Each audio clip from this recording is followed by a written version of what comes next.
Well, hello guys, it is that time once again for another edition of Odds and Odds and Odds and Ends, Odds and Ends, where I read you some really weird news stories from all over the world, and hey, they don't call it Odds and Ends for a reason, you know? Now, I apologize for it being just one day late, but I had stuff to do last minute, and I'm going to be busy, so this is like the only chance I got before I'm actually going to get busy. So, without further ado, let's begin. Our first story comes out of Israel. Ultra-Orthodox Jews in Jerusalem have a new weapon in the war against temptation: fuzzy glasses. Fundamentalist Haredi, who interpret Jewish law to forbid all contact between non-married men and women, and having long kept the sexes strictly segregated on buses, sidewalks, and other public spaces in their own neighborhoods. Unofficial, quote, modesty patrols scour the areas looking for women with bare arms or uncovered hair, but ultra-Orthodox men have long struggled with the problem of conducting business outside their own neighborhoods and being accosted by the sight of sinful female temptress. Now comes word that the modesty patrols are hawking a new invention: internationally blurry eyeglasses that prevent wearers from clearly distinguishing between the sexes. The glasses are reportedly selling for the, quote, modest price of $6. Okay, why would you get glasses to help blur the eyes so that way you can't tell whether it's male or female, just to go look at, for guys having to look at women when, you know that you can't because of laws there is a lot more different than in other countries.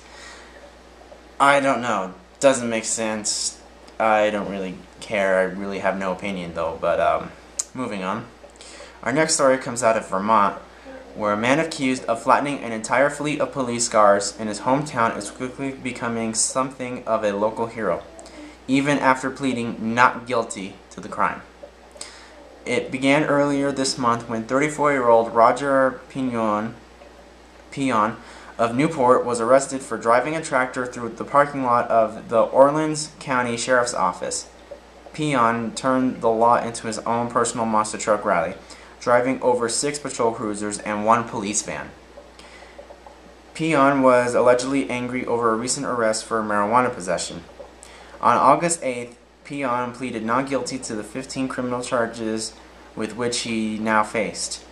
The Caldinian Record reports a, quote, free Roger Pion shirt with a picture of a tractor on it is a hot-selling item in the northern Vermont town.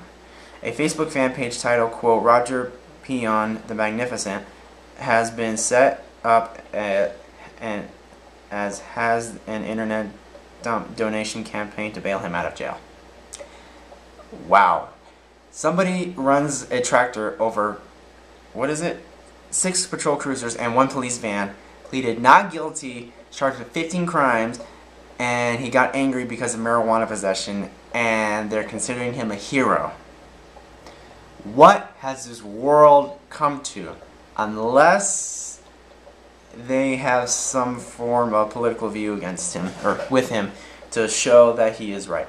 So, here is the picture right there. I don't know if you guys can see, but right there is the shirt that they're saying, and also the some of the flattened police cars. Not all of them, but some of them. So, yeah. Crazy, right? Moving on. Our next story comes out of Illinois, where police in Rock Island arrested a naked man covered in cooking spray who told them he was, quote, looking for a place to party. According to the police report, officers found 41-year-old William Forber wandering the downtown area around 3:27 a.m. on the morning of Monday, August 6th.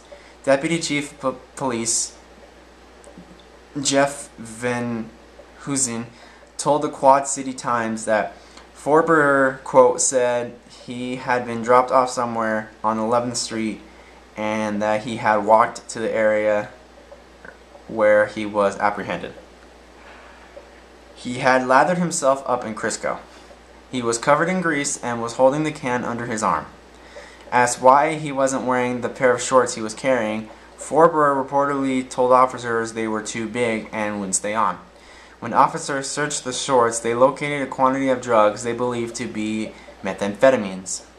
Forber had been charged with possession of less than 5 grams of methamphetamine, resisting a peace officer, and possession of drug paraphernalia. A charge of lewd exposure was dismissed. He could face up to 5 years in jail. Okay, dude.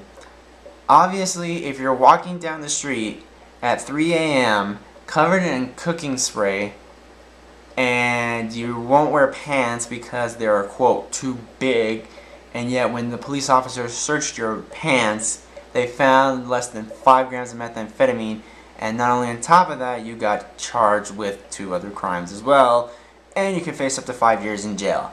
Good for you, man. Yeah. And lastly, our final story comes out of Tennessee, where drunk calls to 911 are a dime a dozen.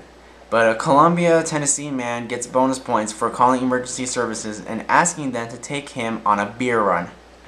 The Daily Herald reports that over the course of a 12-hour span, 67-year-old Alan Troy Brooks called the emergency services 9 times. His emergency? He was out of alcohol and needed a ride to the liquor store.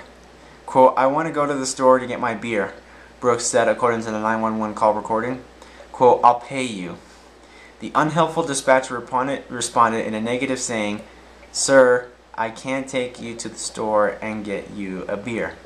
Police were eventually sent to Brooks' residence. The homeowner denied making the call and told police he didn't own a telephone.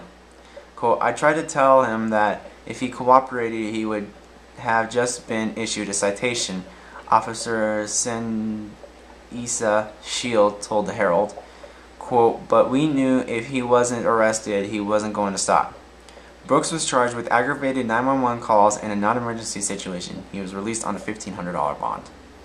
Okay, if you consumed enough alcohol and you call police in a span of 12 hours, you call them 9 times to go on a liquor run and get more beer. Obviously, that's going to get you arrested, stupid. You should know better, but apparently you were too stupid and too intoxicated to even understand what the hell was going on, and therefore you went to jail instead of getting a citation. I would have taken the citation if I were you, but of course you probably thought differently and you lied your ass off saying, "Oh, I don't own a phone, la la la." If the police go to your house and they can trace if you call 911, they can trace the call exactly as to where it came from. So if it came from your house and they find a phone, you are such a bad liar, dude.